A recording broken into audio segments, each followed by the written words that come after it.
Law of nature بہت simple ہے کہ آپ سیب کا پھل درخت اگائیے، سیب کھا لیجیے، کیکر اگائیں گی تو کانٹے ملیں گے۔ ہم مسلمان بدنصیبی سے جو کچھ اللہ تعالیٰ نے ہمیں فرمایا ہے کہ زندگی ایسے گزارو، وداؤٹ گوئنگ انٹو ڈیٹیل، یہ ہم اس طرح سے زندگی نہیں گزارتے ہیں۔ نتیجہ یہ ہے کہ جو کچھ ہم کر رہے ہیں اس کا پھل پاتے ہیں۔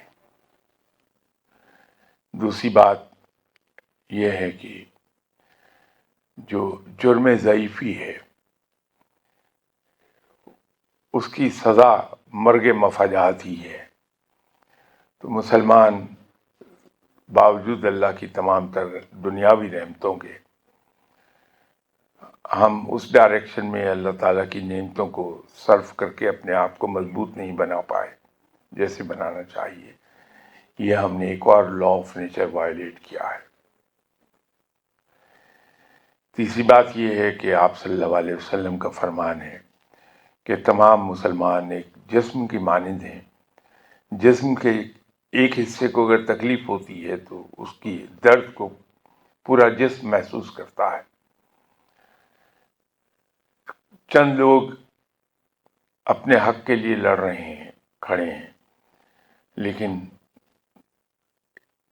57 مسلم کنٹریز، کیا ان کی مدد کو کوئی جا رہا ہے؟ تو ایک اور خلاف ورزی ہے۔ ہم جب اپنا فرض جو ہم پر اللہ کی طرف سے عائد کیا گیا اس کو نہیں پورا کرتے تو ہم اللہ سے گلہ کیسے کر پائیں گے؟ اس کا ایک پہلو تو یہ ہے۔